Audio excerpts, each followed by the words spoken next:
The following is a Spirit Street production.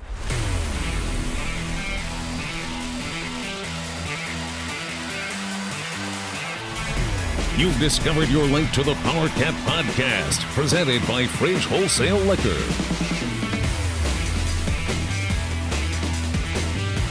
It's the Powercat Podcast.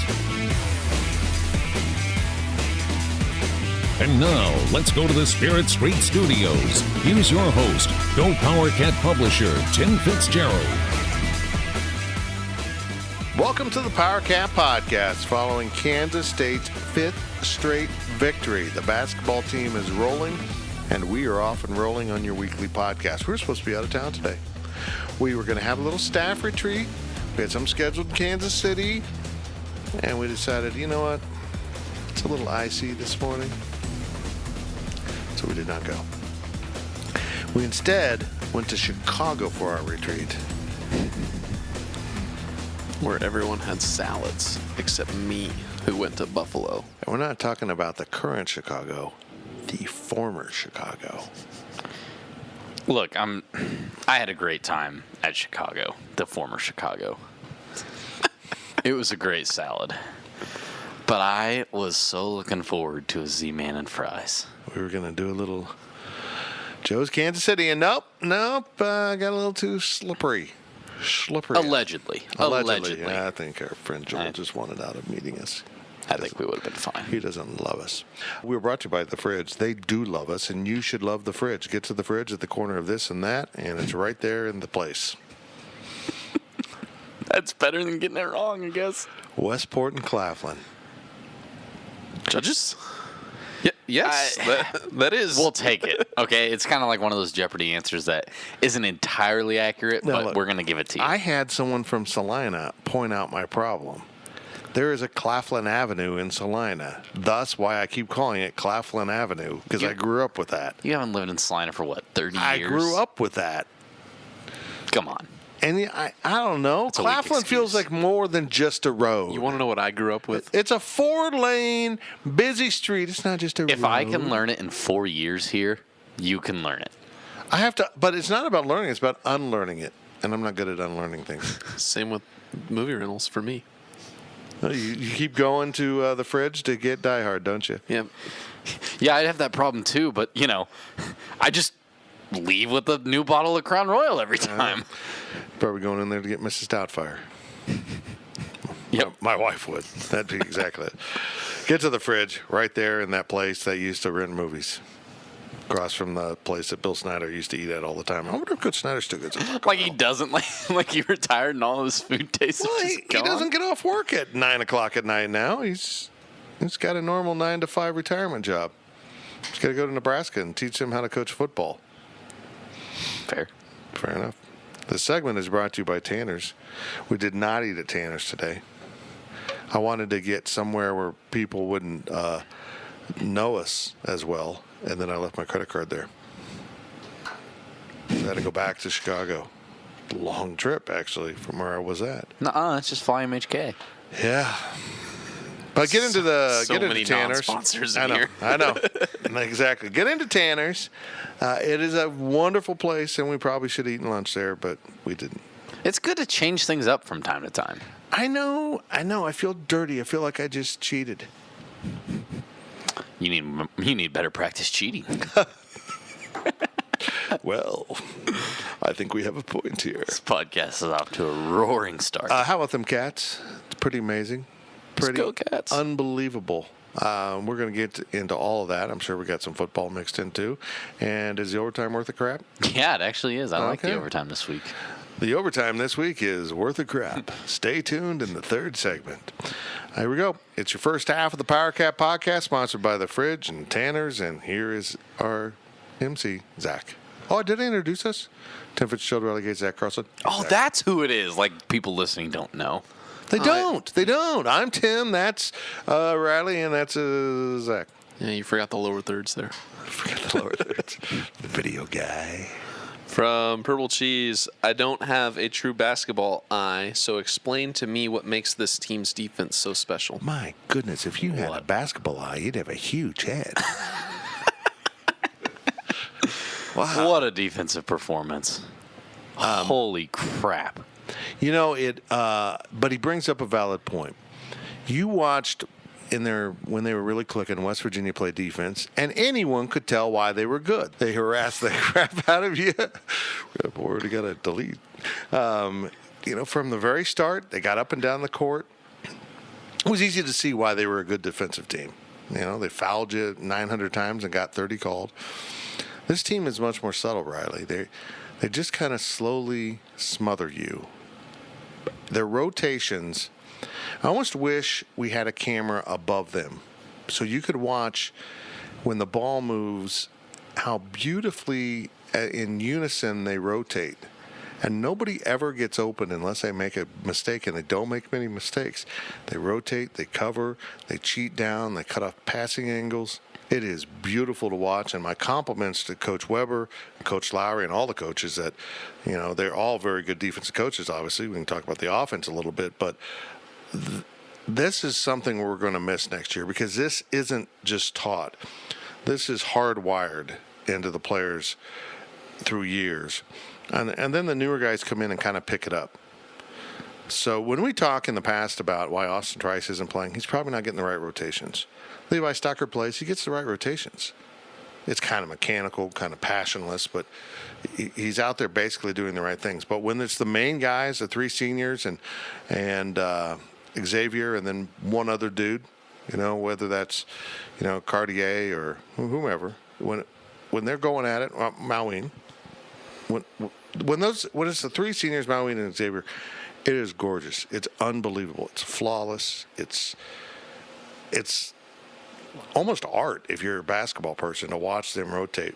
They've gotten so good at it that it's just incredible. I've never seen a team recover so well. One guy gets burned, and it happens. Everybody from time to time gets beat or misses a defensive, breakdown kind of like that, and someone recovers. Someone's always there to cover their back, so to speak. And it's kind of cliche, but I think a lot of it speaks to how tight they are as a team. I mean, you're that close. You don't want to see your brother, quote unquote, get hurt, get embarrassed. So you're going to step in. You're going to take over for them. You're going to fill the hole they left there. And I don't mean to plug another website's work, but C.J. Moore from The Athletic was at the game last night, and he wrote a really good story about K-State's defense, and included a video of one specific possession where that rotation is just so apparent. Unbelievable. And if you have an Athletic subscription, you need to go read that right now, because that one play, there was multiple plays, but it results in Barry Brown getting a steal and a breakaway layup. So it's honestly we're not shocked anymore at this point. It's not something where wow, K-State played really good defense. That was kind of a refreshing change of pace. We come to expect it, but it feels like every single game they do it, and you're just wow. Yeah, they're pretty good at this. They're pretty good at defense. And for me, it's not an ugly. The West Virginia teams would make a game ugly. It's a free throw contest. They're accomplishing this without fouling. They're just. How many times? I wish I had kept track of it. How many times did Texas Tech on Tuesday night put up a shot in the final 5 seconds of the shot clock that was less than desirable, almost to the point of they just threw it up there to get a shot up. Nobody squared up. Nobody's taking a quality shot, and they talked about that. They didn't feel like they were ever going to get a shot off. So uncharacteristic of that Tech team too. That's not something I expect out of Chris Beard's teams ever, and that goes to speak to what K-State did. The one time we saw them have problems defensively when Texas all of a sudden hitting 3-pointers from kind of deep. Just shoot the ball over the top of them. That can, if you get hot from 3 and you're shooting deep enough where maybe they're not ready to cover you. If you spread that defense out, then the rotations get bigger and it gets more difficult to do that. Or there's not very many true big men that can score in this league, or when you dump it into them, you've got to double down, and that can break down their rotations. So we'll see if they run into that later down the road. From KS8 Fan 99, a new one to the podcast. Welcome. Who is our men's basketball midseason MVP as of today? Barry Brown. Barry Brown. I mean, look, you can say Dean Wade because he came back from the injury, and they've been an incredible team since his return. You can say Kamal Stokes because he's hit some. Kamal Stokes having his best year, I think, and he's coming up big. He's minimized his turnovers, but there's not even a doubt in my mind, not even the slightest doubt. Offensively, it's Barry Brown. He's obviously lifted them with those 20-plus point outings, and his defense has been just absurd. I mean, we talk about K-State's team defense, but I think Barry Brown has even gotten better as a defender, which is saying a lot compared to what he did last year. As of right now, he's easily the Big 12 Defensive Player of the Year and probably in the conversation for national. I don't think he's probably going to get national because he's not going to play on a Duke or a Virginia, Michigan, something like that has these even better defenses than K-State. But everything Barry Brown has done this year, minus that game in Lubbock, has just been phenomenal, I think, and there's no question he's been the best player. From Exhausted Nihilist, now that the basketball team is playing better and the students are back, how would you rate the crowds at Bramlage? Well, first of all, I thought the students were amazing. Holy crap. And that wasn't even all, that was not KU crowd students. Yeah, I mean, throwing the doors open to any of the students to come with their ID was great because it was impossible for out-of-town people to get there. If they did, they're nuts. I mean, that was just dangerous driving conditions. And so the students closed the gap. I mean, honestly, one student's worth two alumni in noise. I mean, you just go in there and yell your face off, and it's great. They were great, and I hope people really start showing up for this team. There's a lot of people out there that, despite success, are just indifferent about Bruce Weber, but the guys are playing their butts off. And this team has really, truly reinvented itself. And I hope we get to this. Like I said, I don't read the questions before the show. I want to have spontaneous answers. But the change for me is offense. What's making this team click right now, it's offense. Because the defense now is a baseline. Because earlier in the year I said, if K-State can get to 70 points, they're going to win. Well, now the defense is so good at 60 points, and this offense can get there. They didn't even have to come close to that. I mean, they got to 58 last night against Tech, but still, they could have won with 51 points and won by 6 points. So, but I thought, and I hope we have a question on this because I'm going to put this out there.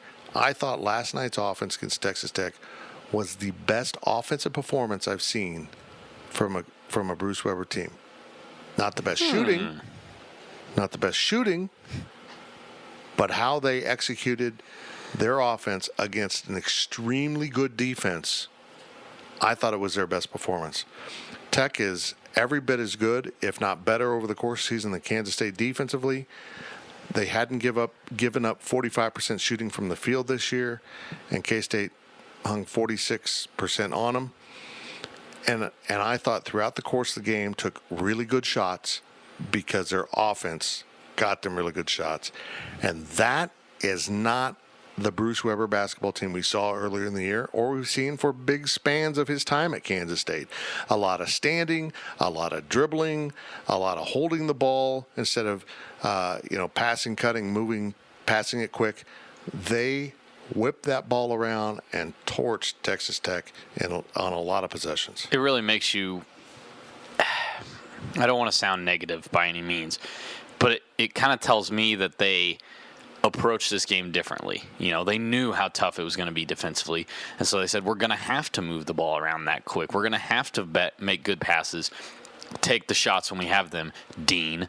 And that tells me that they've had this forever. They've been able to do it. But, and maybe I'm off base here, but maybe they're kind of approaching these other teams like, well, they don't have as good of a defense as us. Let's see what we can do offensively. And they don't have that same urgency as they had against Texas Tech. But it's clear this team needs to have that type of urgency on offense. And it's not even a bad urgency. It doesn't cause them into turnovers. They turned the ball over last night, no doubt, but they weren't sloppy plays. They weren't bad passes. Those were some of the best. Kamal Stokes had the best passing game of his career, by far. Exactly. Those behind the back, across the chest, whatever passes he always tries to make to guys in the corner. He did them last night successfully. It was amazing. It's fun to watch, and if they play that kind of offense, moving the ball at that clip, rotating, cutting and passing the way they did against Texas Tech, against a lesser defensive team, they're going to absolutely destroy them combined with the way they defend. From Wildcat Wabash, do you think Gene Taylor grasps the mixed feelings the fan base has towards Bruce Weber, or that people still have a hard time considering him to be our guy? Where's that question from? Wildcat Wabash. I think his emails probably have given him that type of an indication over the last, 2 years now or whatever. I think they're going to probably start to go away a little bit for winning solves everything. The time. Yeah, exactly. I think that he probably does. Like I said, he does grasp it, but I don't think he necessarily. I don't want to say Gene Taylor doesn't care, but he probably doesn't really put a whole lot of thought into it, because at the end of the day, like you said, results are really all that matter. They're winning right now. They won last year, and ever since the end of, or probably the midway point of that 16-17 season, that Oklahoma game where they got drubbed by 30, the basketball team's been successful for the most part. So it's tough to really sit here and listen to those emails and go, well, you make a point. Not a lot of people are behind him. The more he keeps winning, the more people are going to jump on board. Now, who's to say if they lose next year, those emails don't come flooding back to Gene Taylor, and I'm sure they will if they lose. But as of right now, there's no sense to evaluate those emails and try to take them into consideration when evaluating Bruce Weber as your basketball coach.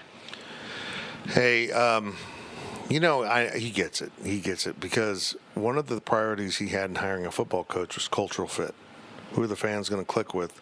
So he's conscious of these things, and that's really what it is. There's just not that cultural connection with Bruce for whatever reason. I mean, he's a Midwest guy, but he just doesn't seem to fit the K-State culture. But there's a couple things you can't argue about him. He's a really good guy. So you can dislike his brand of basketball, but understand he's a good guy. So he's not a problem in the athletic department. He's not a prima donna. He's a team guy in terms of the athletic department. And he runs a clean program. So you're the AD. You got a program that is finding some success now. They're not cheating. And he's a good employee in terms of the bigger picture of your business of Kansas State athletics. So he doesn't quite click with the fans. Okay, now if that becomes a problem and ticket sales drop considerably, yeah, then it becomes a problem. But right now, ticket sales aren't where they need to be, probably where they deserve to be, but they're not troublesome. Attendance is troublesome at times, but not ticket sales. A lot of season ticket holders, there's a lot of people that have kept their tickets that for a Wednesday 8 p.m. game, pass. But on Saturday, they'll be here. Yeah, and I think honestly, this is kind of K-State's fault to a little bit of an extent. My grandparents have been season ticket holders since Bramlage doors open, and maybe they had tickets in a hurry. I can't remember. You're a Cowboys fan. Sorry, does that not relate? Did I not use that right? I wasn't paying that close attention. Okay, that's good. That's a good way to listen to the podcast. But they've had season tickets forever. And, they're in Beloit, so it's 90 minutes drive. It's not that bad, but also they're not going to come up for an 8 p.m. Tuesday game or something like that because it doesn't fit their schedule. And here's the thing. They pay, God knows how much money for the Ahern fee fund and the tickets fee and all this stuff. God knows a lot of things, but I'm not sure he really pays attention to that detail. He knows all. Okay, there we go. But for $250, you, the individual fan, can buy 4 tickets to conference games, the KU game, and 1 non-conference game of your choice, or whatever the package is out there. These are the marketing things that they're doing that indicate to me soft sales. No, I get that. Because they have to do these things just to put butts in seats, but it devalues the tickets bought by the long-time ticket holders and angers them, and it gets us into a cycle. I'm with you. You're driving ticket sales down. There's no sense to pay thousands of dollars. It's a tough marketing position to be in.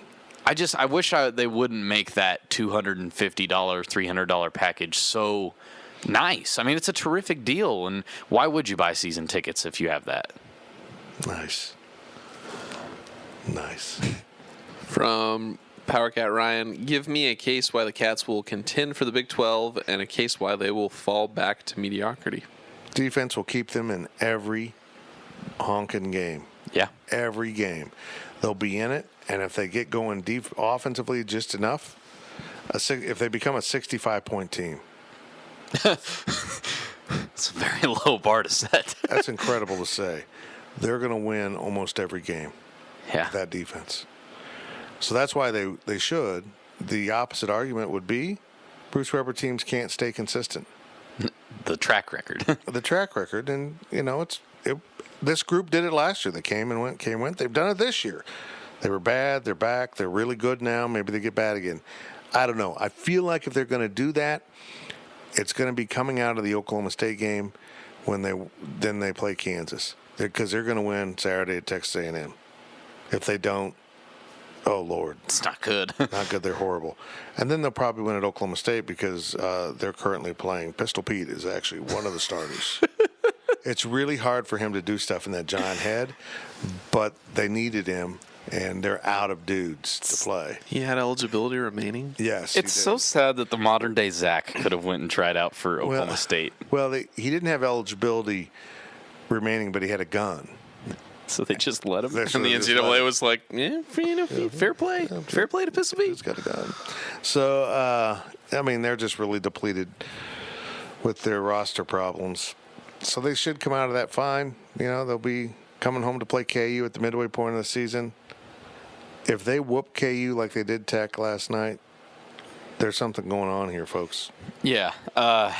Man, I keep wanting to say law of averages. I mean, look, you can be a really, really good basketball team, but at some point you're just going to lose some games. It happens. Calling Virginia. Are you there, Virginia? No, you're not in the second round? Okay, the law of averages. Yeah, exactly. We keep saying, hey, wait for the downfall this team's going to have or the rough stretch this team's going to have.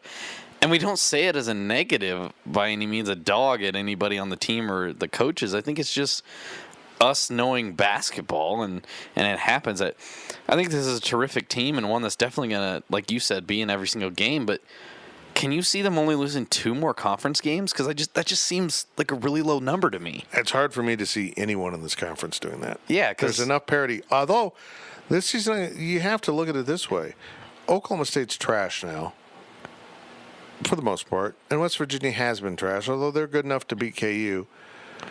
There's some more. I feel like K-State should go to West Virginia and win, and they should sweep Oklahoma State.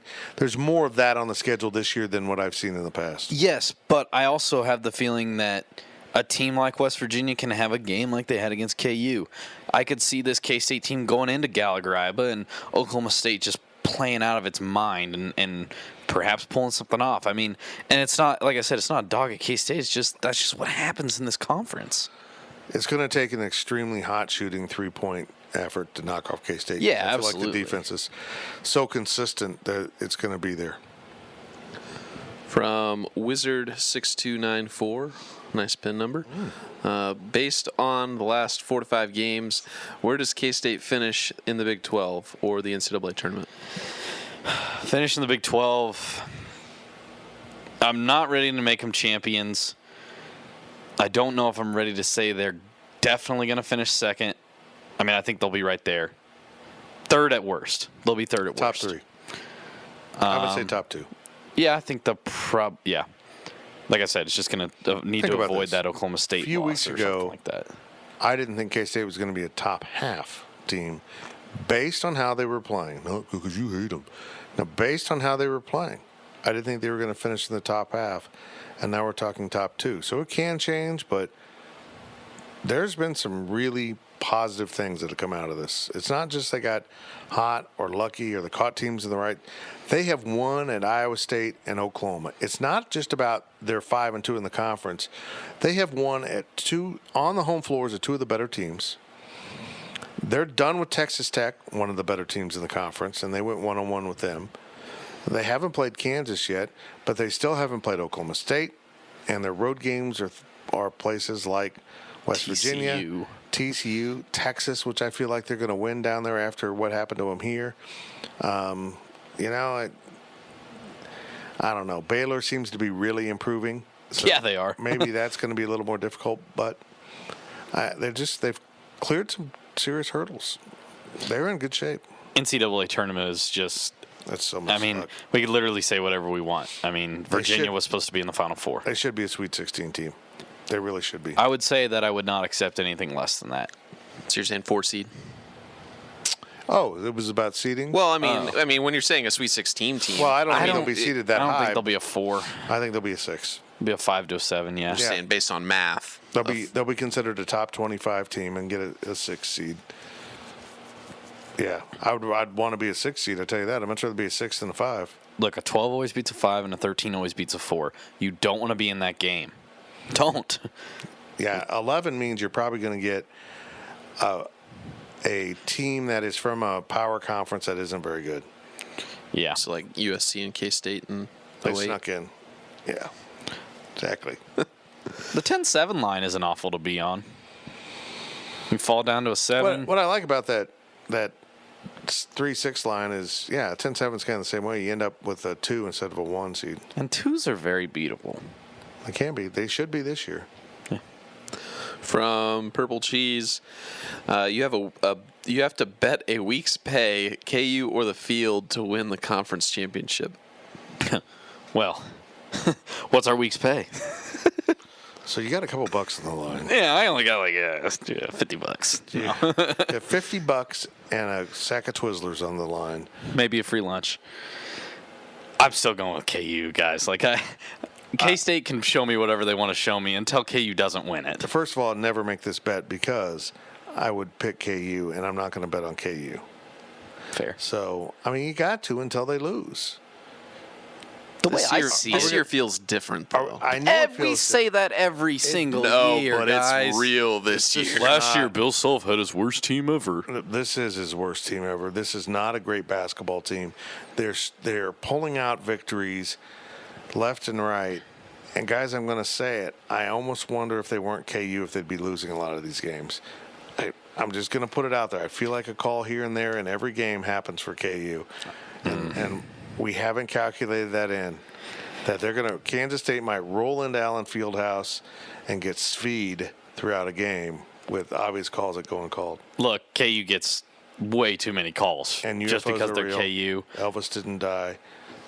All I'm saying is that's a very lazy throw it out there excuse to not want to accept the fact that KU, even when they're not very good, is still a damn good basketball team. If you don't lose on your home floor, you're probably going to win the conference. The way I would tell you, though, is if you bet KU, you are literally in a win-win. Okay? I know if you bet for KU and they win, you don't want them to win, but you're going to win some money. If you bet KU and they lose, you're out some money, but the streak's dead. If I win, I'm going to feel like that's dirty money. It all spends the same. So I'd have to go spend it on something that makes me feel ashamed. Oh, that sounds fun. I'll take the field. Really? You going I with the won't. field? Yeah, it feels different. I don't know what it is, but I think that there's still some tricks up not KU's sleeve. I'd rather KU proves me wrong by me taking them than me saying, the field, and then KU gives me the middle finger. Well, they can't. Have you seen those birds' hands? I think Bill Self picks his nose with the middle finger, though. Well, that's not nice. We actually don't. My finger's too big. Now, let me check a KU schedule here real quick, guys. I don't have it in front of me. You don't have the KU basketball schedule memorized? Nope, I don't. They make lock screen pictures for your background. Fitz's KU. Well, they're going to Kentucky. Kentucky. They're going to Kentucky on Saturday. They're going to Kentucky on Saturday. Can that count as a conference game?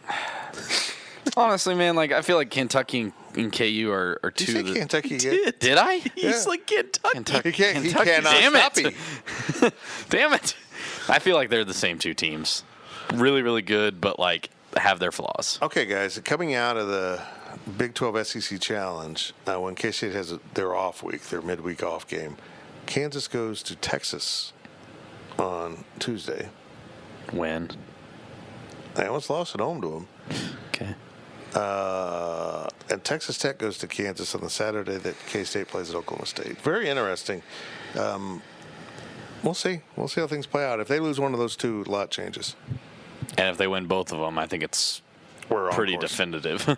And if we roll into the game with Kansas and John Higgins is an official, then that's good. K-State has, well, maybe not, maybe in the last couple of years, but K-State has a better record with John Higgins as an official during KU games than. It is a fact. I know that was true with the past games, but however, I don't think they're going to get John Higgins. I think K-State's going to roll into Lawrence and get like Doug Sermons. Yeah, he Doug Sermons. He was not bad last night, though. Last night was pretty good. Look, there's a first time for everything. Officials did a pretty good job last night. First time for everything. I don't think I've ever said that before. Last question of the first half from Files. Fitz said last week that he needs to see a payoff with this team. Files agrees that he needs to see a minimum 23 regular season wins and play a second weekend in the tournament. Is that an acceptable payoff in your view? Hold on. What's our record right now, Riley? 5-2. Oh, no, whoa, you mean overall? 15-4. So you got to get 8 more wins out of the next 9. Well, was that regular season? Oh, no, sorry. What? Wow, that's off the math. Out of the next 11, 12. Yeah. That's reasonable. That's very reasonable. It's reasonable. 23 wins just sounds like a lot. That's very reasonable. 7 more league wins. Go to Kansas City, get a couple. A&M. I mean, if you're going to be an elite team, that's what you got to do. Win a national championship, you got 31 wins. There you go. I agree totally. And for me, naturally accomplishing something in the regular season counts. And if they can win a Big 12 title, and Big 12 title, yeah. 2 out of 7 years, you got to respect Bruce for that. Particularly if he's the one who ends KU's streak and they win the title outright. With his players. Then you really got to respect it. That would be a payoff. But with all that said, even if they get third place in the Big 12 and they win, they go into the Big 12 tournament, 21 wins, and they win a game there and lose. But this sport, man, you go to the NCAA tournament, you go to the Sweet 16 or Elite 8 again, it's a payoff. There's no doubt about it, particularly that Elite 8. That was incredible. And by the way, I just think getting to that second weekend, as Files mentioned, is important. Important. Stay in the conversation for another week. And the conversation gets much more narrow at that point. The only reason anyone was talking about Virginia last year in the second weekend of the tournament was the shocking magnitude of their defeat. But if you're playing, you're in the conversation for positive reasons. And you do that over and over, and the recruits start coming. It all adds up. So we'll see if they can do that. It's the first half of the Powercat Podcast. That was hoops, and more hoops. I'm assuming we got a little football coming up here. A little pigskin? Are we going to talk about the beard? Perhaps. I want to talk about the beard. Scottie Hazelton, new defense coordinator at Kansas State. We will cover that and other topics on the second half of the Powercat Podcast, sponsored by Fridge Wholesale Liquor. The Powercat Podcast continues shortly.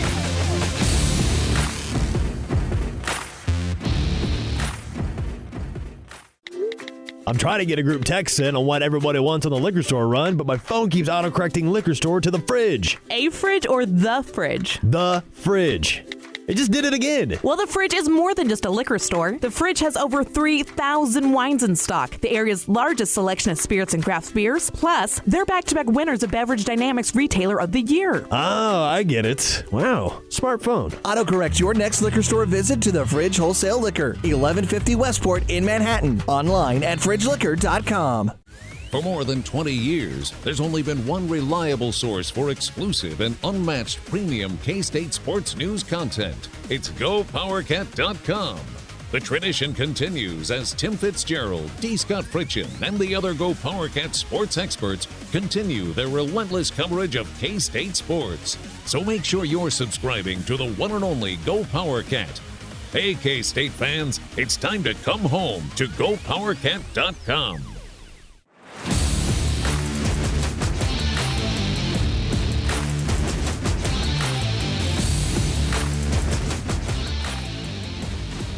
We now return to the Powercat Podcast. Welcome back to the Powercat Podcast. Basketball is in our hip pocket. Or do we have more basketball, Riley? No, well, I mean, might be a little bit of basketball in that overtime. I forget the overtime. Okay, that's fine. But so this is most all football. Wow. So in the middle of basketball season, K-State fans still have a whole segment's worth of football questions. It's almost like there was a coaching change or something like that. Yeah, the temperature's up right now at Kansas State. People are fired up about football. Fired up, what you say? Yep. And we're fired up about the Fridge Wholesale Liquor. Man, it's good. It's the Chris Klieman of booze. It's won 4 straight. I don't know. FCS national championships. I don't know. I guess not 4 straight. What does the Chris Klieman of booze mean? Like, Outstanding. Don't settle for second. okay. Is it like when a lower tier booze decides to move up and like goes big time? Like I don't know any examples, but like, Well, let's be honest here. I'm not sure that if the Fridge moved to Kansas City, they'd have to up their game probably because the competition would be greater. But in the level of the SCS market here in Manhattan, they're the national champs. I think the Fridge could win a D1 national championship. I'm just saying. The FCS is D1. Yeah. Honestly, though, if the Fridge added a drive-through, it's done. Can't have drive-through in Kansas. There you go. They'll get one eventually. They'll have it all at the Fridge, including copies of Die Hard on VHS. This segment's brought to you by our good friends at Wahoo Fire and Ice Grill. I want to do the fajitas tomorrow. I'm going to take my wife. Look. You looked like a recruit announcing your decision. Look. You thought about it. A couple weeks ago, I thought we were going to Wahoo for a date night and have something romantic like sizzling fajitas. And all you monkeys showed up. My employee monkeys, my friend monkeys, my relative monkeys. Yeah, Actual monkeys. We had actual monkeys there, and we had a little surprise party that actually surprised me. kind of shocked. I still have not had my date night with my wife. And I love you, brothers. But I love Mama more. I would love it if we could take our dogs to Wahoo. Spend more time with us. Just saying. I feel like they could make that a summertime thing. Just Music and dogs out on the patio. What? Patio. The patio. Wow, you just hit some marketing there. Wahoo and Wagon Tails. I like it a lot, except Daphne would pee everywhere out of fright. It would be the patio. Yeah. Okay, here we go with the second half of your Powercat Podcast featuring Fitz, Riley, and Zach. Here's the MC, Zach. That's redundant. Shush. The MC with opinions. Here's Zach. From Old Vella, give us your honest reactions to the Scottie Hazelton hire. Well, was it from Old Fella? Old Fella. He said Old Vella. I thought he said like Old Villa. Like We'll go back to the tape. We've got an old house calling. Go back and questions now. watch the videotape. Scottie Hazelton. Scottie Hazelton. Dog. You think he's a dog? No. He looks like a defensive coordinator, though. He does. He looks like he came out of the defensive coordinator cookie cutter. Yeah. I like it. I know we got a question about this because I think you guys read it.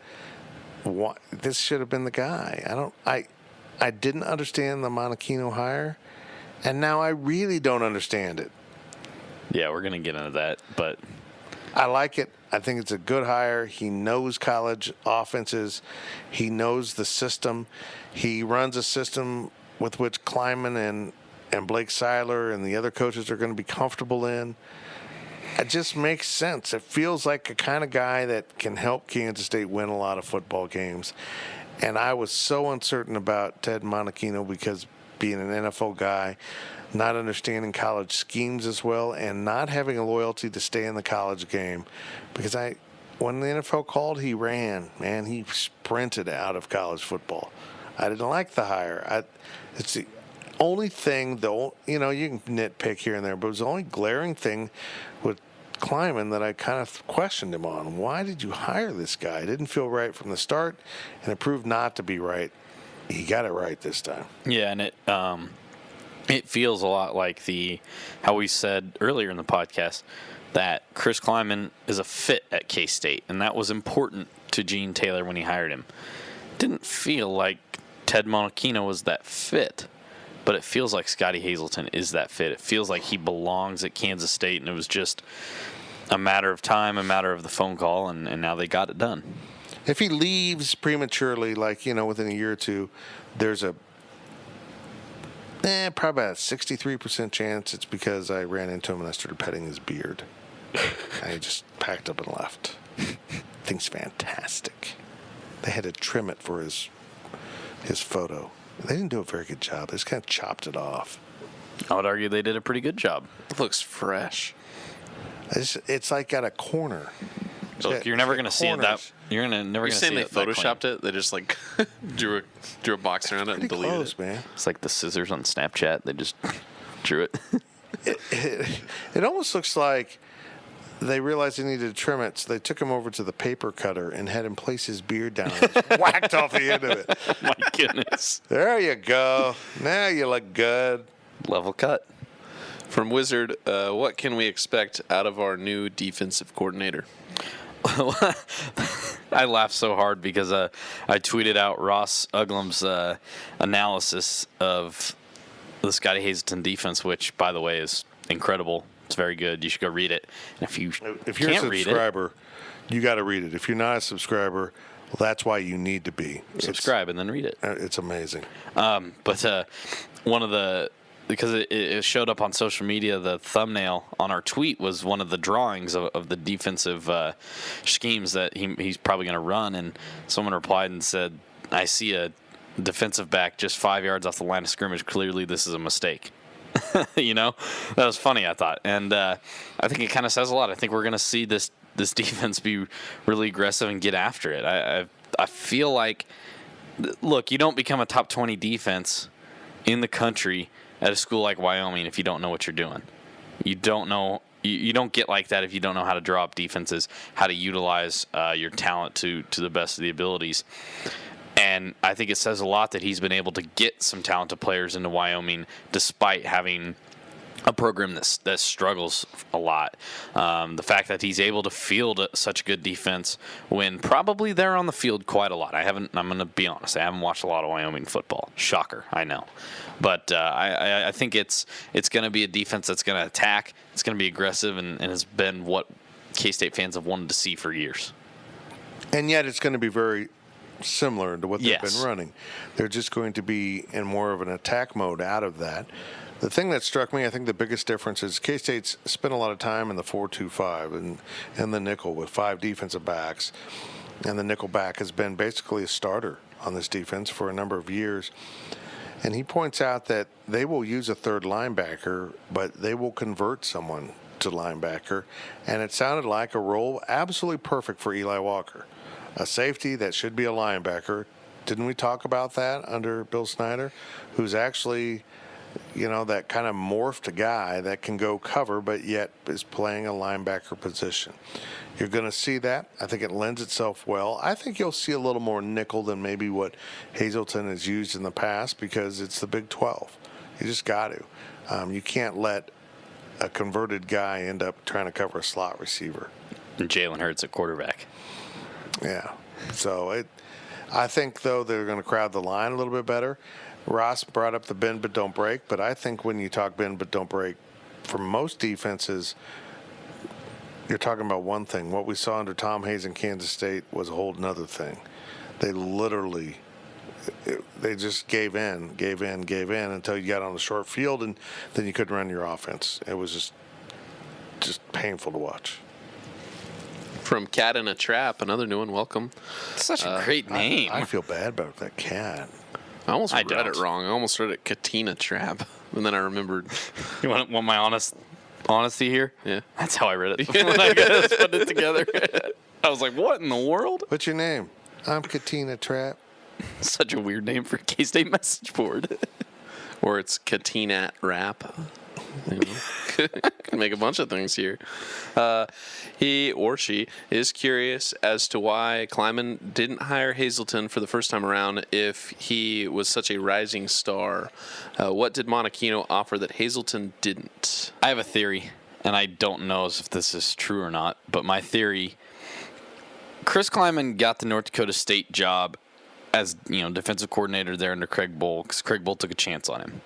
He got the head coaching job at North Dakota State because Craig Bohl probably referred him pretty well. He said, this guy knows football. He needs to be the next guy as I'm leaving. Craig Bohl gave Chris Klieman so many opportunities in the football world. And when you have an opportunity like that, when you have somebody that paves the way for you in your personal career, you never want to do anything to backstab them, to hurt them, to make them suffer a little bit. I think he wanted Scottie Hazelton from the start. I think his conscience didn't let him. I think he knew Wyoming football needs a guy like Scottie Hazelton to succeed. I can find a good defensive coordinator elsewhere. I'll let him keep his guy. And then when the rug got pulled out from under him, he said, you know what, I'm going to do what's best for me. I'm going to do what I wanted from the start. That's my theory. Okay, so this is my analogy for this. You're at a party with a bunch of dudes, and your buddy loves the meat pizza. It's got everything on it. It's loaded. It's got all the meat. It's one slice of that and one slice of cheese. And you go over to the cheese pizza to pick it. But at the last second, someone picks up the cheese pizza, and you look at the meat pizza and say, screw my buddy, and eat the meat pizza. So, yeah. Yeah. Okay. I think you might be onto something, because he's the logical guy, but I think he interviewed Monachino and said, I like this dude a lot. He sold himself. He's got a bright mind. He convinced me he wants to be in college football. Lie. And he hired him and left Hazelton alone. And then Monachino was gone. And he went back and talked to multiple people that he interviewed in that process, probably hoping that someone else could convince him. And why do I have the feeling Gene Taylor said, just hire your guy? I did that. Yeah. Just hire your guy. From Purple Powerhouse, is it fair to say that the Hazelton hire makes a lot more sense than the hiring of Monachino? Oh man, I was uncomfortable with the Monachino hire. I'm sure he's a fantastic coach. I just didn't understand the fit of it, the schematics of it, anything to do with it. This I'm comfortable with. And maybe the beard helps. It helped us. I'm telling you, if I have some stuff I need done in the yard that includes chopping down a tree, I know who I'm calling. Coach Hazelton. Bring your axe. Come on over. In all seriousness, though, I do think it's a good fit, because I think K-State fans are excited about it, and I don't want to give other media outlets too much credit, because I don't think we have that much power. But I think a lot of it had to with the uncertainty with Ted Monachino was none of us ever thought he would be the guy. So none of us put him on our hot boards. None of us talked about him as a candidate. Therefore, fans did not get the thought, the seed was not planted in their head. They weren't thinking Ted Monachino. They were caught so off guard. They had no idea who that was. But Scottie Hazelton was on the board from the start. He was an early guy. He was a guy that they looked at and said, I think I might be able to get behind him if he's the guy. Now that they're familiar with who they're hiring, because we know K-State fans, they want a guy that they're familiar with. You're on point today. Drinking my second bang of the day, that's why. Ooh, a double banger. Gross. From Purple Powerhouse again. MC with opinions. What is Klieman up to recently? After the initial burst of attention following his hire, he seemingly hasn't been out in the public eye very much. It's recruiting. If you're on Twitter, he has been. I can't explain his travel schedule. I don't think he has a personal plane. I think he's got a teleporter. I guarantee you Bruce Weber called him and said, welcome to the Rapid Rewards Club on Southwest Airlines. Oh, my goodness. He's in California. He's somewhere else. He's just all over the place. He's got his assistant coaches scattered, and yet somehow he's with every one of them. I know. That's exactly what I was thinking. He's with everybody at every visit. I find myself looking at Twitter going, how the hell did you get there? I think he has 2. I think there's 2 Chris Kliemans. Well, that would help a lot. We had 2 Bill Snyder's. We had the real one and the robot one. I'm serious. He's just been recruiting like a dog. It's insane. It's nuts. It's nuts. I thought maybe he'd be at the game Tuesday night. No. He was at the game. He was at the TCU game. I did see him there. Oh, okay. Had to do a double take because, he's literally a normal person. I guarantee you if he put on a baseball cap, maybe some sunglasses if it was light outside, and walked down into Aggieville, I don't know if a lot of people would pick up on him the first time. So what you're saying is Chris Klieman could come to K-State to coach football and rob convenience stores, and we wouldn't know it's him. Well, no. Here's an artist rendering. I've never seen that man before. Turns out to be your head football coach. Robbing the Candlewood Dares. Yeah. But I do think he Why could, not? Everyone else does. Everyone else does. I do think he could put on like a nice, Oxford or something like that and go out to dinner, and you would have to do a double take to realize, oh, God, that's a football coach. From FOCO. Same with Scottie Hazelton, by the way. Yep, not recognizable whatsoever. Puts on some glasses in a phone booth and comes out and I don't know where the defensive coordinator went. From FOCO EMA, another new one. Hold on. FOCO? FO space CO space EMA, all caps. I got to imagine it's Fort Collins, right? Fort Collins, Folsom County. Oh. Wow. I don't know. Doing some time there, isn't he? Yeah. Welcome, FOCO Cat. I'll send you a pack of cigarettes. You use it to pay off a debt. Wow. How do you think Coach Klieman will handle losing, assuming K-State does not go undefeated next season? I don't know what you're talking about. We booked our travel plans to the college football playoff already. Where is it next year? Where's the I don't know, title? actually. Have they announced that? Yeah, they've got it announced to like 2024. Oh, damn. Yeah. Is it? Coach, I'm all for you winning like a string of national titles, but when they get it in Vegas, if you could manage to be in that game, that'd be fantastic. It'd be interesting to see how he does. I mean, I'm not saying it was easy, but it was so ingrained in the culture in Fargo to win that they did it a lot. They lost a playoff game a couple years ago. They lost to their rival a year ago. They lost 6 games. They lost less in his tenure than K-State lost this season. That's unbelievable, man. That's freaking unbelievable. It's just stupid. The challenge isn't not to lose. The challenge is to start to build that culture where you expect to win and you have the talent to do so on a regular basis. And Bill Snyder accomplished that at Kansas State of all places. And so it's been proven it can be done. And now the equation is to figure out the modern day formula. The former formula was to go get the junior college guys nobody wanted and then identify enough Mark Simonos of the world and Darren Sproles of the world who were really good football players that maybe other people wanted, but you saw NFL guys. Other people wanted them, but I don't know that they saw NFL players in them. Bill Snyder saw that and then, put them together with enough Jeff Kellys and Michael Bishops and Darnell McDonald's and on and on. So the modern day formula might be a little bit different, but if you can find that, Duty's going to have a lot of success. I feel like he's got a decent enough roster to be competitive if they can add in some people with this late signing period. I think they've got to get a few JUCO or something in there to plug some holes, which Bill Snyder has typically done. That's the problem. He's inheriting a roster that was built around the concept of plugging holes with junior college players. And it's kind of like heroin. You can't just go off it. You might have to ease off of it. Believe me, I know my heroin. Okay, don't give me that luck. Don't give me that luck. You got to ease out of it and get more comfortable, and then you can resume normal life. It is only. What? It's not even 10 o'clock yet. Well, and we're making heroin analogies. I think it's fine.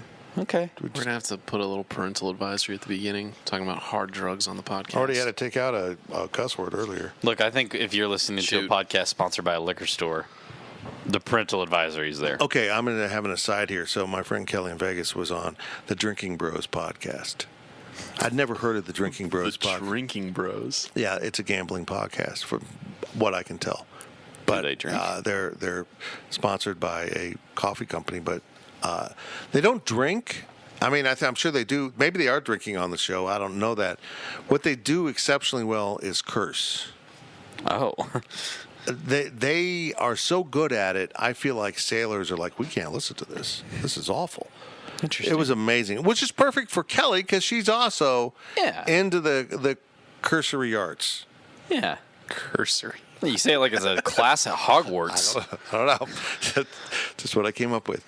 And frankly, guys, I was jealous. I mean, we are a podcast, but we try to be family friendly here, enough so that you can have it on in the car and the kids can hear it. Speaking as someone that probably swears too much. You or me? Me. Okay. When I listen to somebody like excessively swear, I'm just like, come on, man. It Like, was there's a time bleeping and a place. Incredible. There was a lot of talk about that include the F word, and I'm not talking flagrant. Fun? Not talking fun. You'll get it eventually, but we can't say it. Start with F, ends with Fart? uck. Fire truck? Yes, they talked about fire trucks a lot. It was unbelievable. Anyhow, next question. I was jealous because can you imagine? They have like 2.3 million followers or listeners or something. Just incredible. It's a huge podcast. So when you tune in, you probably, the Drinking Bros are going to talk about gambling and cuss a lot. What a way to make a living. Should probably drink beer during it, too. If you're going to curse, why not? You don't have any other professionals. Why not? I mean, the floodgates are open. It was awesome.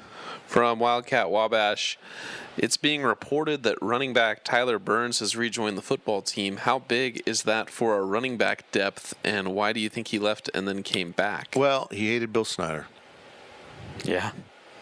He hated the program. That's why there were so many transfers. Did we want to say that earlier? No, but it's the truth.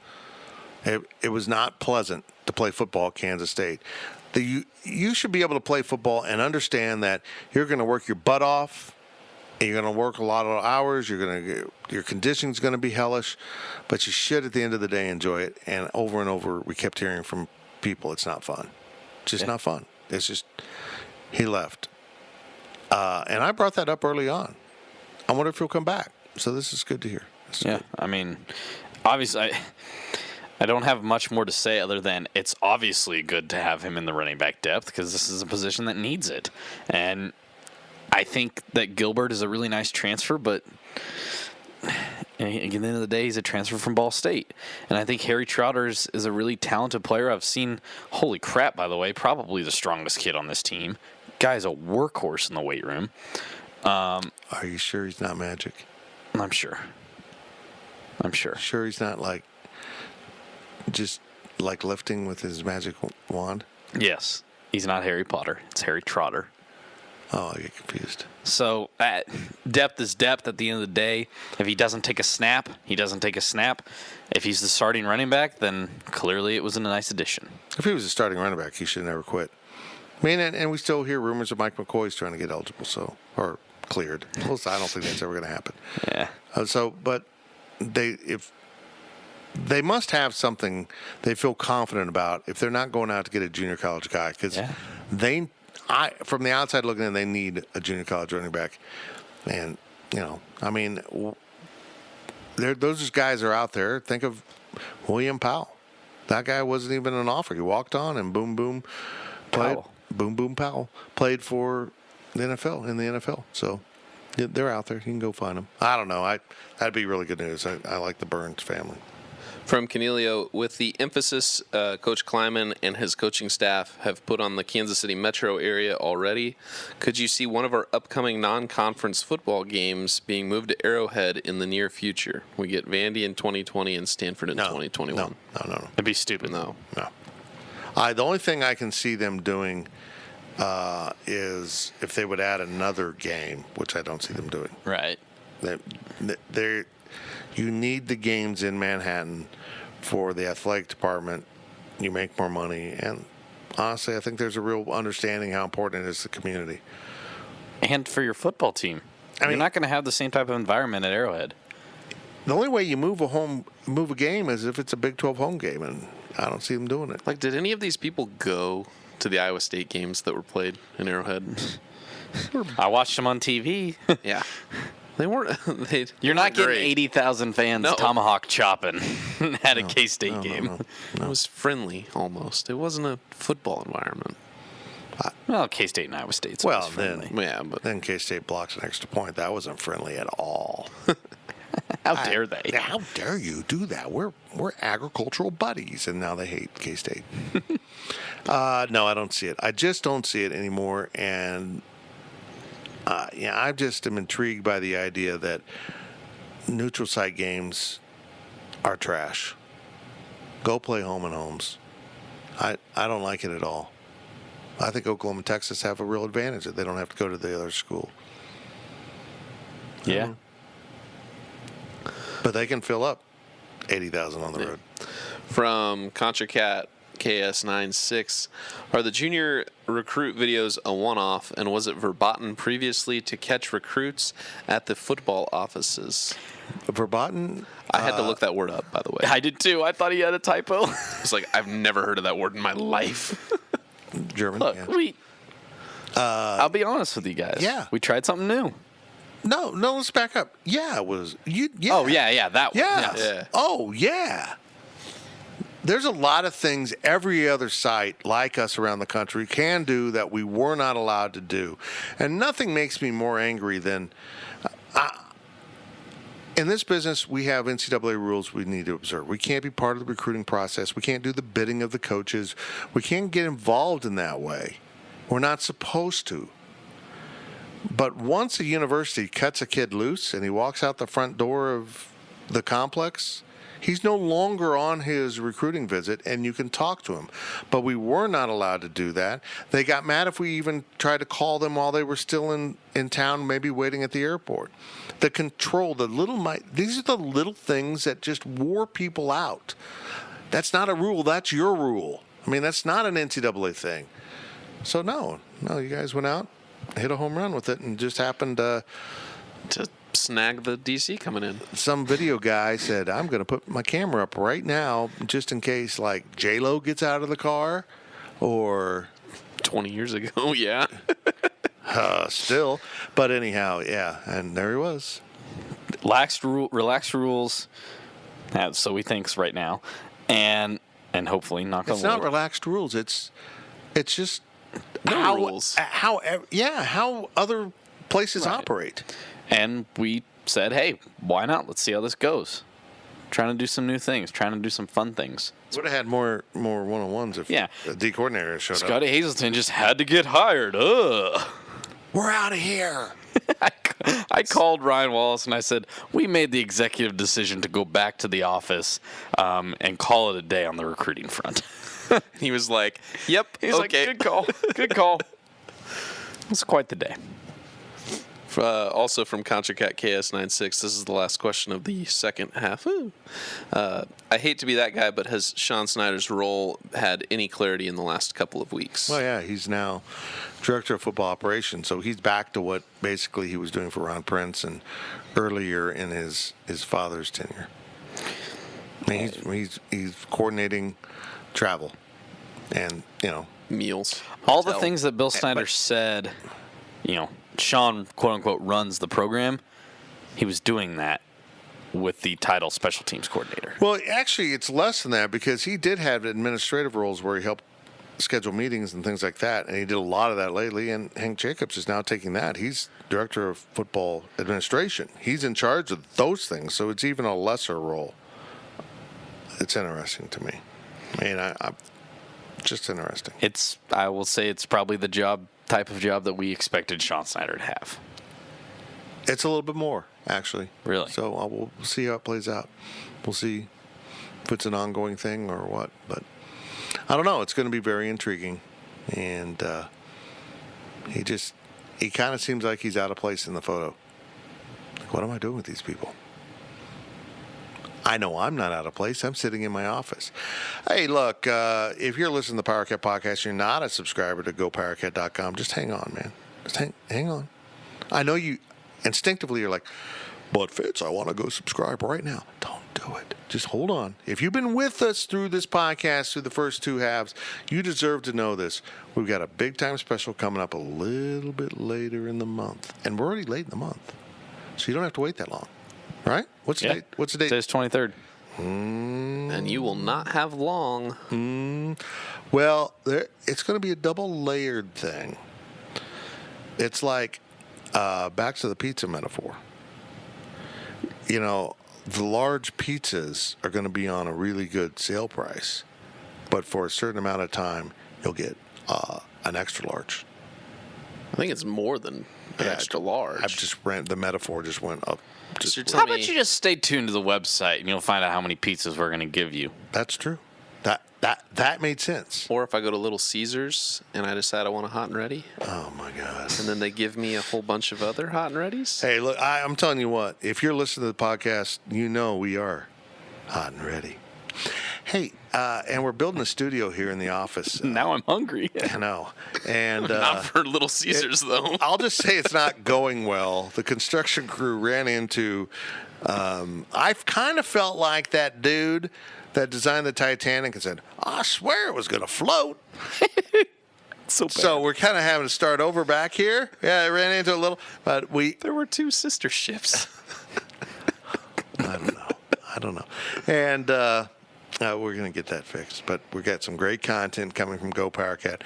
And you mentioned the thing with recruiting with the new staff. Everything's changed now. We'll be able to do a lot of things we haven't done in the past simply because it's the reality of most other college websites. They've had a lot more access and ability to do cool things. Now we get to do it too. And we're real excited at Go Powercat. We're going to be doing all that. And with the biggest staff covering Kansas State sports and all of media, which is weird to say considering I used to be a newspaper guy myself, we have a bigger staff covering K-State than I believe every other newspaper has covering sports in the state. Well, maybe not with part-timers added in. The Eagles way down. Do you count the Star as being in state? No, that's different. They're in Missouri. Plus, they're just kind of like, hey, go right. I love the Star. And then you'd have to take Kellis into account. Who does he work for? He works for the Eagle. See, the Star doesn't have a KU guy, or the Eagle doesn't have a KU guy. Star has him. It's weird. It's a weird setup. It's incestuous as all hell. That's it for. That's all I got to say. The special's coming up. You can get a lot of pie. We'll be back. It's the overtime. If you're new to this, the overtime is pure trash. Please listen to it. It's not pure trash. It's junk. You'll hope that this ends in a tie. It has no redeeming qualities. It shouldn't be listened to, and it's kind of like a perpetual fart joke. It's all on the Powercat Podcast. Right after this, now everyone's going to listen. See, guys, I'm a master. The gang will return with more of the Powercat Podcast.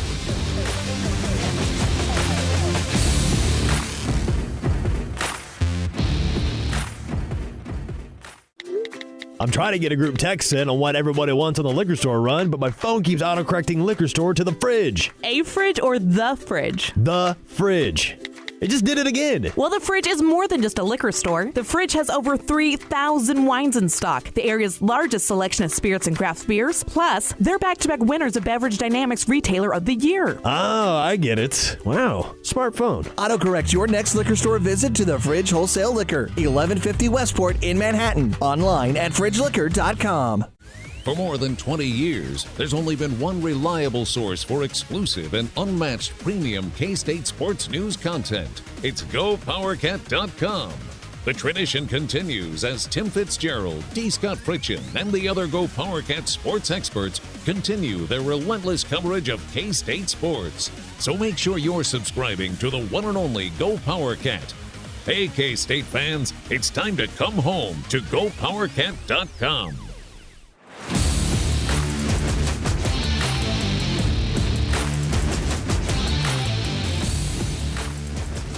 Back to Fitz on the Powercat Podcast, sponsored by Fridge Wholesale Liquor.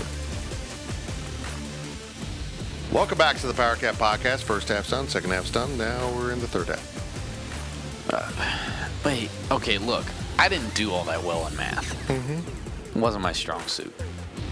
But even I know that there's not 3 halves to something. Apparently was in the NFL AFC Championship. It wasn't really 3 halves. It was just 2 halves and 1 possession. Oh, don't worry. We'll get into that. Really? Yeah. Very first That's question. like the first 3 questions. We're going to talk a little Chiefs. Man, that was an ESP moment because that just kind of came out of nowhere. A what moment? An ESP moment. ESP. Oh, I thought you said ESPN moment. I'm like, I don't think that's. No, that's what like that extrasensory perception. Not. What? I don't know, man. You're stupid. Oh, God. is. The suit is black, not. We're brought to you by Fridge Wholesale Liquor. I am not getting into the Fridge Wholesale Liquor product line right now, as it might sound like it. Get into the fridge, say hi to Kevin, the whole gang. Incredible people. They'll help you out. Whatever your needs are, you got a party, you want to have a special drink, they'll help you out. Don't go to that Google machine. Don't go just to the Yahoo search thing or Bing. Don't use Bing. If you're using Bing, don't even go to the fridge. You don't deserve the fridge. Well, you can't. Go ahead. I didn't mean to be so hardline. Get to the fridge. They'll help you out, whatever you need. And this segment's brought to you by the High-Low. Guys, I really want to eat the High-Low. Can we do that again soon? I'm trying to lose weight, man. Well, you can get a salad. You know I won't go in there and get a salad. I don't think I they was have- impressed I got a they have salad salads. at lunch today. I don't think they have salads today. I bet they do. I bet you they have some rabbit food. Okay. I pledge to you, as my friends, my colleagues, and all of the listeners out there, if I ever own a bar, not a restaurant that is also a bar, but a bar. Wife, I'm sorry I'm going to say it. We will not have salads. We will not do that. We will have unhealthy crap to fill your face and wash it down with a sudsy beer. That's the way it's supposed to be in America. That'd be great. Look, I'm impressed that I got a salad at lunch today. So is your bar gonna be like one of those bars that has like a crock pot off to the side, and that's it? That's all the food they have. Actually, I thought it'd be really cool just to have a bar, and it's a bar, and then you had hot dogs. Yeah. Oh, you hungry? Here's a damn hot dog. It's spinning on the rollers back here. You say it like it's a bad thing. We're going to have roller meat at my bar. Yes. Quick side note. It's Quick Trip. Quick side note. Hot dogs get unnecessary shame. Hot dogs are delicious. They're delicious. Thank you. They're absolutely delicious, and you can do nice things to them. You can put all kinds of ingredients on them. Ketchup. Not that. You can put ketchup on a hot dog. I had chili dogs during the Chiefs game. Did you put ketchup on it? What's wrong with you?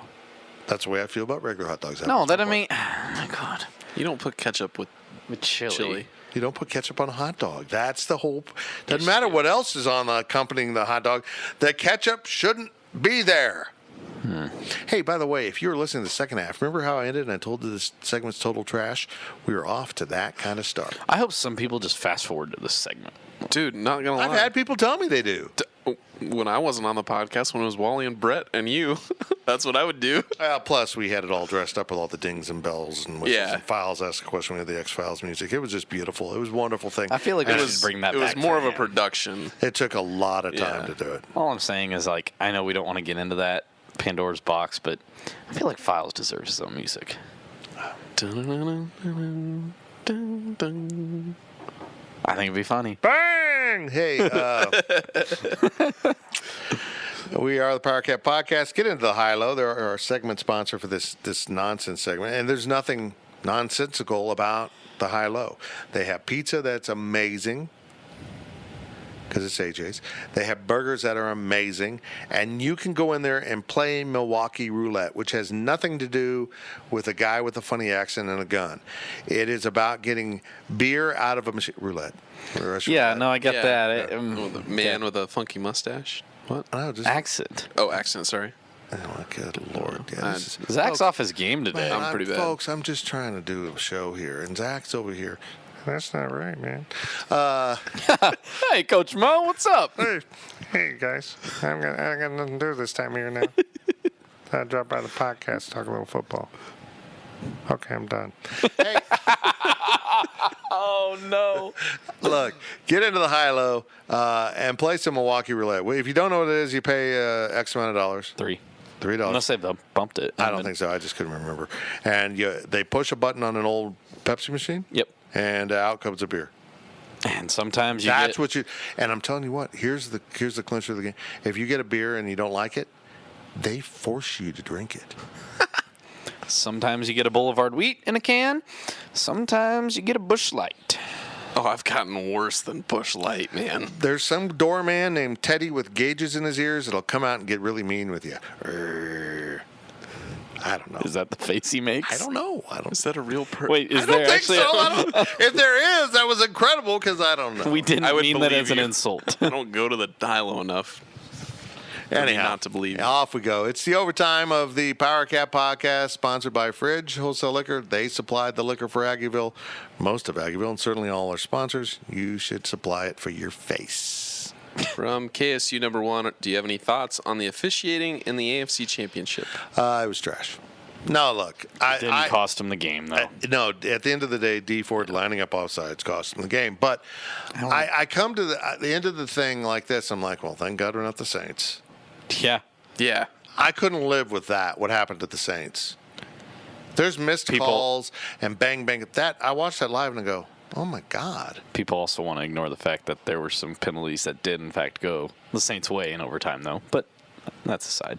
No, that wasn't overtime. That was regulation. That pass, if that pass interference is called, there's no overtime. The game's over. They can run out the clock.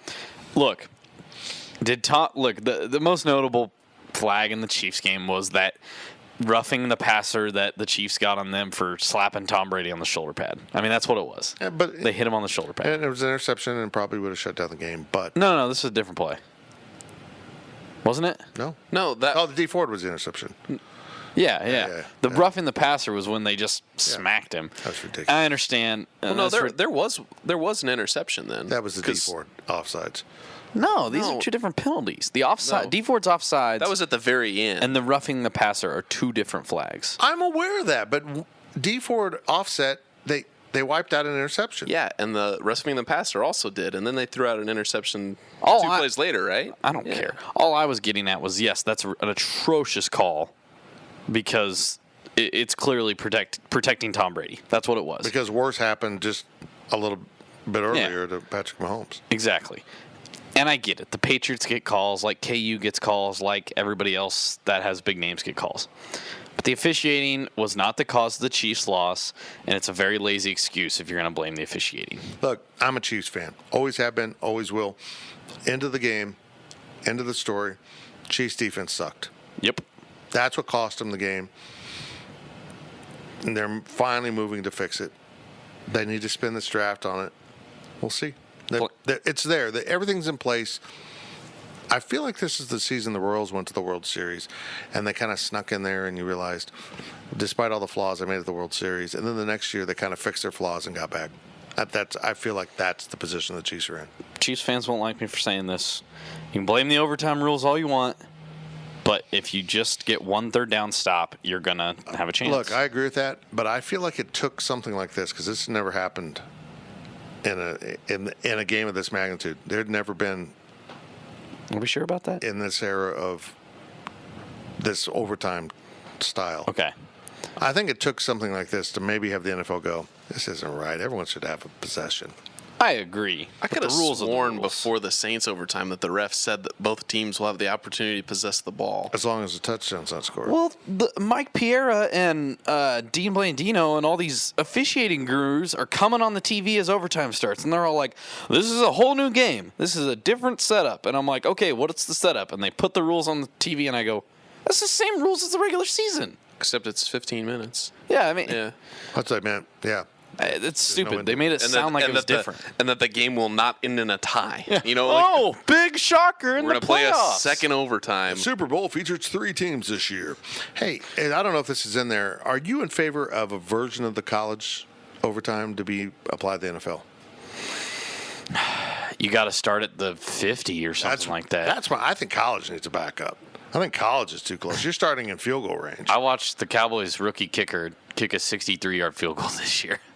Right. I mean, exactly. I mean, when you start at the 25, you put the ball down at the 32, you're kicking a 42-yard field goal. Come on. A college kicker should be able to hit that on a regular basis. So I think they should at least back up to the 35. I think they do. I know they like to make them go to the 2-point conversion, but how about you go 35, maybe start at the 30 and then the 35 and then the 40, and then make them do. I don't know. See, I'm also very anti-college overtime rules because, like, why should you get to start 25 yards out? Like, I think the best solution for everybody is just give each team a chance to score. Allow the Patriots to do what the Patriots did there. Give the Chiefs a chance. Now, one interesting twist I saw was give the Chiefs a chance, but make them go for 2 if they score a touchdown. Now, I don't necessarily agree with that because why should the Chiefs have to go for 2 if the Patriots can kick an extra point? But also, I think it does add a little bit of a twist. I just think starting at a certain point on the field without a kickoff is like, okay, well, why do overtime? That's not part of the game. I tend to agree. I think special teams are part of the game. Yeah, exactly. I don't know.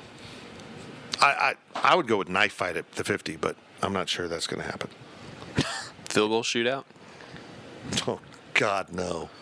Play 2 halves. Hey, speaking of field goal, I saw Matthew McCrane at the game last night. Yeah. It's good. Sitting courtside. Was he really? I didn't Yeah. know that. That's what that big fancy NFL money will get you. With his fiance and Taylor Bratt. I'm a Pittsburgh Steeler. And a Cardinal and a Raider.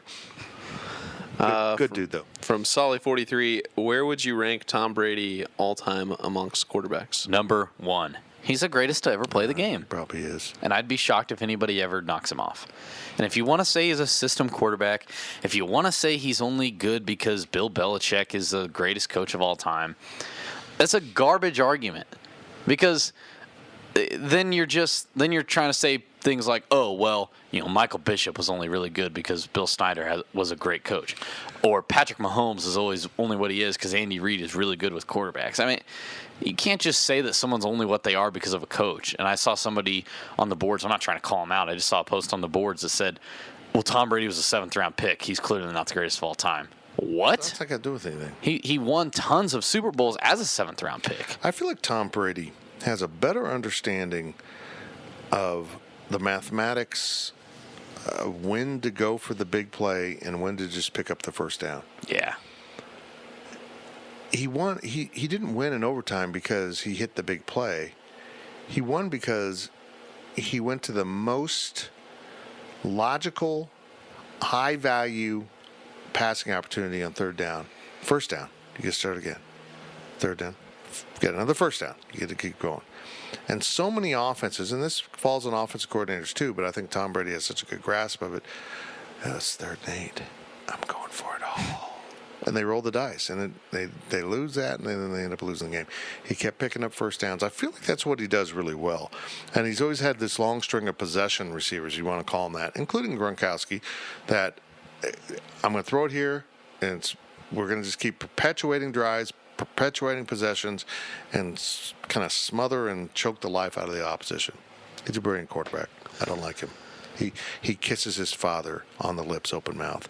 I don't trust a man that does this. It's weird. People make too much of a deal about it. The kissing? Yeah. No, that's weird. It's weird. No, I said it's weird. No, they don't make too much. We don't talk about it enough. We've got to stop this. We got to build a wall around his face. Who's going to pay for it? This is a real thing? Yeah. What? And he does it to his own son now, kisses too. his dad, everybody on the mouth. But not on the mouth. They're kind of, I got the lips open a little bit. It's not like a peck. I have not noticed this. It's not like just a peck. Google it. It's like, and Google him dancing while you're at it. Okay. From Big Sam, speaking as a K-State grad a K-State fan and a Chiefs fan, why does God hate us? I know we have had good moments as K-State fans and Chiefs fans, but let's be honest, God loves giving us hope that we might all win, brings us to the edge, then the hammer comes down. That was a great question. Yes. I mean, I don't have an answer. There's no good answer. We all feel the pain. One day, okay, I promise you all, one day it'll happen. Hey, the Royals won a World Series. Yeah, but baseball sucks. It's going to happen. It's going to happen. K-State's going to win a national championship someday. I don't know what it's going to be in. I don't know. Women's track this year. No, the best one left. You make a good point. That ship has sailed. That whole thing's weird. Yeah, I don't know. The way the game is designed now, it's incredibly difficult. It's incredibly difficult to get through the gauntlet because as a team like Kansas State, you got to run the gauntlet undefeated. Because if you have one loss, You're not in. You're not in. And that's kind of why I'm more in favor of the 8-team playoff. If you win your conference, you're in. And then if you're upset like Kansas State was when they had their best team, you're probably in. And if you're not, you probably didn't deserve it. At 8 teams, yeah. And look, the NFL, the NFL is going to balance out. Bill Belichick won't coach forever. Tom Brady won't play forever. And when they're gone, everything's equal. Okay? It really is. Was Bill Belichick a great coach before Tom Brady? Yeah. Didn't he get fired by the Jets? I mean, yeah, he struggled. I'm not saying I think it's Tom Brady. It'd be interesting to see if Bill Belichick coached 10 years longer after Brady retires to see what happens, just for the control. I agree. It'll happen one day. Don't worry. It'll all balance out. The Cowboys were dominant at one point. Now they're not dominant, so just hold off. It's easier to be not dominant than dominant. I can confirm that. From Yo Mama, with the Scottie Hazelton hire, is there any speculation about whether Blake Seiler can grow a better beard than Scott? I bet you Blake can grow a beard. I bet he can grow a really, really good beard. He's a man. Just listen to him talk. But I don't know if he can grow a better one. I feel like this is a great K-State media relations video waiting to come. At Ryan Lackey. Right, like just slowly have a series of videos of Blake talking to Scottie, and every time his beard gets a little bit longer. Every time Blake sees him, he just kind of walks away a little bit sad, dang it. He's just kind of depressed inside. I'm gonna see Blake going, "This is stupid." This is in his deep voice. That was a great Blake Seiler. This is stupid. But also at the same time, hey man, I'd do it. He's never going to beat Scottie Hazelton because Scottie's beard leaves his face and does it in a 3-year head start. That too. But his beard is designed to go. I think if Blake didn't shave, I think it'd still be really clean. Almost like he shaved every day. That's how I imagine Blake Seiler's beard grows. I think Blake could grow. He's a good-looking dude. Yeah, I don't know. I just love that beard so much. Watch him shave it. I want to hide stuff in it. And then, I bet he does. No, seriously, nobody tell Coach Hazelton I'm going to do this. We're going to get coordinators and press conferences. I'm going to hide a jelly bean. I'm going to bump into him and hide a jelly bean in it 1 week. And the next week, I'm going to see if it's there and I'll eat it. Of all the things you could put in you could put a microphone in his beard and we could get inside information, but you want to put a damn jelly bean in his beard. It'll be a white one. And you're going to eat it. It'll be like coconut. Because the white will hide in the silver better. Do they have silver jelly beans at Jelly Belly? If you bought one of them Harry Potter jelly bean things, I bet you could get one. Yeah, it probably tastes like vomit. Metal. Yeah. No, I'm going to hire a coconut one. Because then I'll eat it and go, ooh, it's coconut. There was nothing wrong with eating a jelly bean out of it. Out of a man's beard? My God. That's assuming that would mean he doesn't shower. You just never know. Okay. Maybe dirt just doesn't want to show up on him. Maybe odor is repelled by the fearsomeness of his own beard. Did you guys see that guy? Yeah, I was going to go make him stink, but that beard. From Hoop for KSU, rank the Big 12 football coaches from 1 through 10. What? How long is this podcast? This is going to be so long, man. I don't know, man. We talked too long about the Chiefs. I don't know. Lincoln Riley's number 1. Why? I don't know. I don't know what to do with Matt Wells. Who? Oh, sorry. Yeah. Exactly. The new guy. Exactly. I thought you were trying to say Matt Campbell.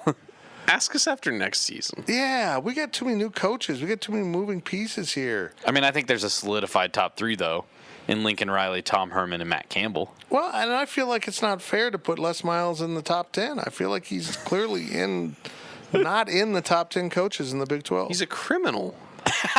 He stole a damn trophy on national TV, and nobody will hold him accountable. And you want to know why? Because it's KU. They get away with it. Although if he comes back and coaches this season after getting struck by lightning, he's number one. That's true. Lincoln Riley's one, and then everyone else is tied for second. There we go. Okay. Answered it. Thanks, Hoove. From Hoove for KSU, who's your all-time least favorite Big 12 player and why? And what? Basketball? Yeah, I think basketball. Let's go basketball. And it's very easy for me. Kevin Young for KU. That little smug, he had that afro, little smug grin on his face all the time. God, I just wanted to punch him. Tyler Self. Yeah, but Tyler Self was never on the floor to gloat. Tyler Self won me over with his highlight video. That was funny. The same layup over and over and over. I'm going to go with not one answer but two because they are twins. Yep. Okay. The Morris brothers. Oh, God. I will never forget the story that I heard about the Morris brothers when KU gave all their players, like $20, $30 or something to go buy a toy for charity or something like that. And a manager had to go with the Morris twins to make sure, A, they didn't pocket the money, B, they knew what type of toy was appropriate to buy for a child.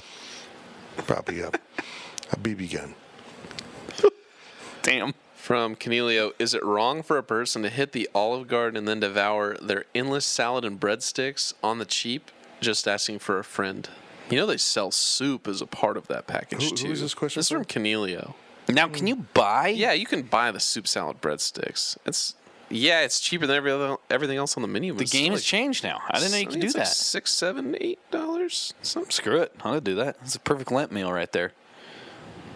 Okay. But also, Olive Garden's ridiculous now because they used to bring you the breadsticks and the salad when you got there. Welcome to Olive Garden. Here's some delicious bread and a salad. No. Yes. Now you have to order life. drinks. That was like 10 years ago. Now you have to order drinks, and then they bring you the drinks. And then they'll be back in a minute to take your food order. And then they're back. And then they take your food order. Would you guys like some salad and breadsticks? Yeah, no, I just came to Olive Garden for the main dish. No, because they bring it out to you and they're serving it to you. Would you like some salad? Because they're going to put it on a plate for you out of the bowl. They should say, what can I get you guys to drink? Boom, boom, boom. All right, I'll be right back with those drinks as well as some salad and breadsticks. But, the salad and breadsticks is a part of the meal. You're ordering the meal. It's an appetizer. But it's a part of it.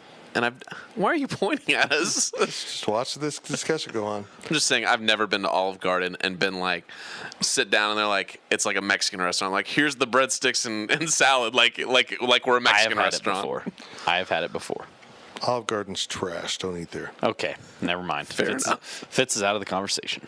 From Yo Mama, if Shaka Smart can let Matthew McConaughey sit on the bench with the Horns, why can't Eric Stonestreet sit on the bench with our guys? Is there no room? That's not the problem. They tweeted out a photo of Matthew McConaughey with the recruits that were on campus. Ooh. Guys, that is a clear NCAA violation. Is it, though? Yes, it is. Well, yeah, they took a picture of They recruits. promoted recruits with Matthew McConaughey. Oh. It's one thing to take their pictures. Texas put it out. Yeah. It's one thing to take their pictures and give it to the recruit for the recruit to put out. You cannot yourself. How did they get away with that? Even if they didn't put out the picture themselves, the fact that you arranged for Matthew McConaughey to be in the presence of recruits is a violation. Right, but you can play dumb on that. Oh, he must have just been on campus. Not when you put him on your bench. Fair. Yeah. But it's Texas, so it's okay. Texas gets away with so much crap, and I feel like the one time they were told no, you can't televise high school football games on your own network. No, that's inappropriate. They threw a damn childish fit over that, and everyone else is like, of course you couldn't do that, but we're Texas. Horns down for peace. No, it's horns up for peace. No, I'm going horns down for peace. Oh, no. We all need peace. But yes, Eric Stonestreet is K-State's guy, right? I mean, yeah. I was asked that on Big 12 XM radio, and I was like, of course it's Eric Stonestreet. No, absolutely. It'd be great.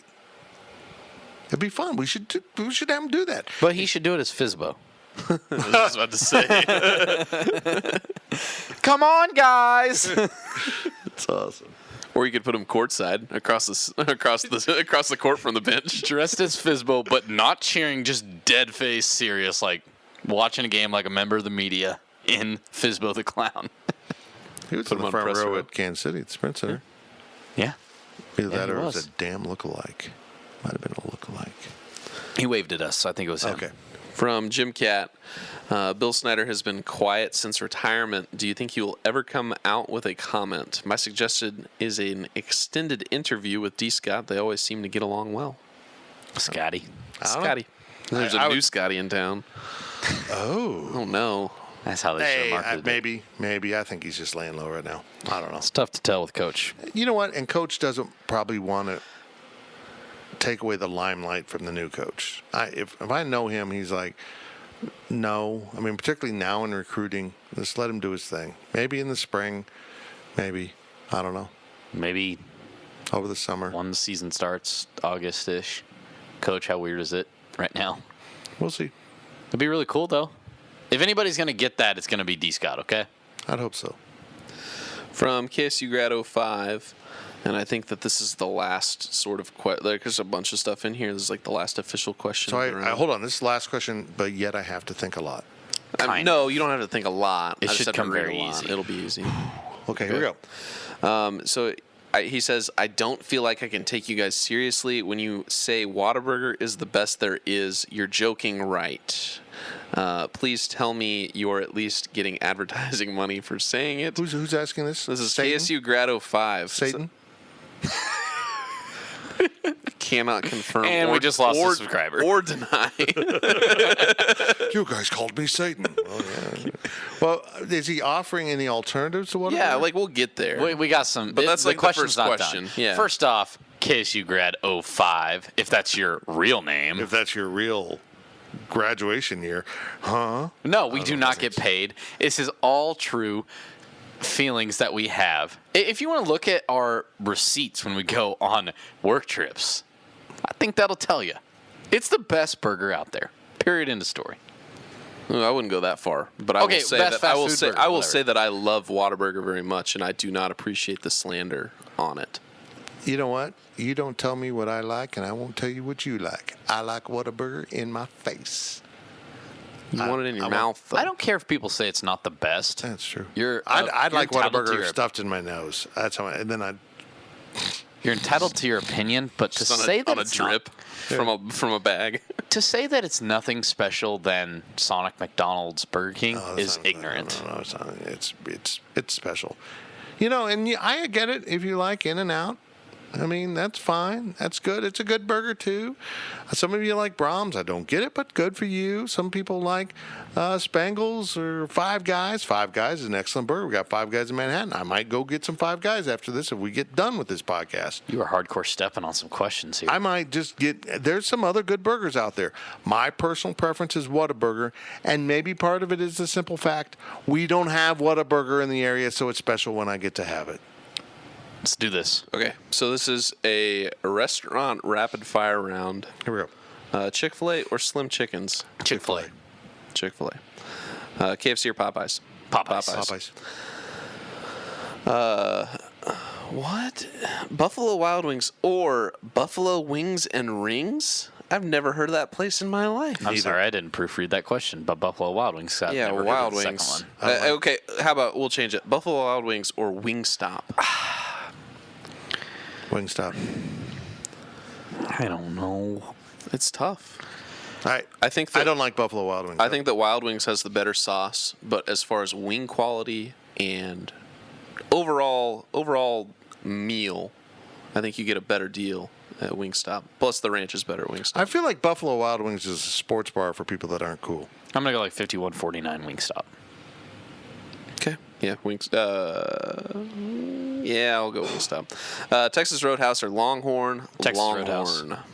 I don't eat either one of those enough. Look, you I gotta like 'em both. pick. I like them both. You gotta I'll pick. pick Texas Roadhouse Why? because it sounds cooler. We got into a heated argument over this the other day. Yeah, almost as heated as the statues. It was pretty bad. Go on. Granite City or BJ's Brewhouse? Never eaten either one of them. Never had either of them, but I'm going to go with the Brew House because it sounds like they have some fun beers. I've only eaten at Granite City. Why? Because it's called BJ's? Next question. McDonald's or Burger King? McDonald's. Burger King.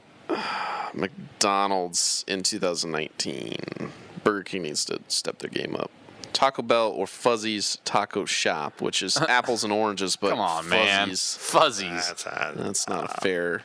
Probably Fuzzy's because it's variety. Taco Bell actually only has 3 things in their kitchen, and then they make 700 things out of it. It's incredible. It's impressive. It's impressive. It's amazing. Meat, cheese sauce, and Doritos. Meat, cheese sauce, Doritos, and then tortilla, and then shape it into something else. It's freaking incredible. I don't know how they do it. You can grill it. Can you imagine roll it. being the chef that oversees the menu at Taco Bell? I don't get anything new. No, we don't. No, you get this is make something new out of it. What if I roll it up and fry it and dip it in taco sauce? Perfect. We'll name it the Jolito. Sonic or Spangles? Sonic. Spangles. I don't eat Spangles enough. I enjoy Sonic because I'm a good corn dog guy. God, gross. Gross. Isn't this how we got in this question? Telling someone's taste in food is gross. Chipotle or Qdoba? No, we were making fun of the food type. We don't like that. We're not saying that corn dogs are the best or worst or anything. Anyway, Chipotle or Qdoba? Qdoba. Chipotle. Quoboda. Last one is Chili's or Applebee's? Applebee's. Chili's. Applebee's? Applebee's. You into Applebee's? What do you like? Hey, you go in there. He's from Beloit, okay? Hold on. Do He you doesn't go in come to the there big on city like very much. cheap margarita night and hit on women? No, because their cheap drinks are a ripoff. You should. We should have that as part of a feature. Riley goes to Applebee's and picks up on women Give at it a the shot. bar. Give it a shot. Slam piece. Here we go. That's the end of the Powercat Podcast. Hang on, no. There's still that was just the rapid fire. This is Now the we last got- question. This is the last part of the question. You keep talking. Yeah. This is your fault. It's rank these burger joints and be honest with yourself for once. Freddy's, Whataburger, In-N-Out, Five Guys, Shake Shack. Okay, hold on. This got confusing. Freddy's, Whataburger, In-N-Out. I've never had Shake Shack, so this is. It's okay. Five Guys like and it's, Shake Shack. It's all right. I'm going to go Whataburger, In-N-Out, Five Guys, Shake Shack, Freddy's, and whatever the fifth one was. I'd probably go. The B6 one. I'd go Whataburger, Oh. Five Guys, Shake Shack, Freddy's, In-N-Out. Probably. Damn. Look, If we're talking burger, yeah. Damn. Yeah. Sorry. Sorry, Whataburger, In-N-Out. In-N-Out, Five Guys. I'll put Shake Shack. I've never had it. I'll put it above Freddy's because I absolutely hate Freddy's. Man. Wow. I like I really We've do. gone to Freddy's with you before, too. And it was bad. And it was your decision. I know. I once in a while I'm like, let's try Freddy's, and I go back and I'm like, oh, it wasn't a bad burger the first 3 times I went. It's just a bad burger. I like it. So that's like me with Sirloin Stockade. Every couple of years, you got to go to remind yourself how bad it is. Yeah, You know. That's the end of the Powercat Podcast now. that's it. Taking a shot more at Sirloin Stockade. Well, you were the one that kept talking. I'm just saying. Oh my God, Fitz kept talking on a podcast. That's it for the Powercat Podcast. We're sponsored by Fridge. That mess was brought to you by our friends at the High Low. Thanks for listening. Again, stay tuned to the website, social media. We're going to have something very special coming up as Go Powercat continues its amazing growth here in 2019. Appreciate you listening. We'll be back next week with another edition of the Powercat Podcast, sponsored by Fridge Wholesale Liquor. Powercat Podcast. All rights reserved. GoPowercat.com and Spirit Street Publishing.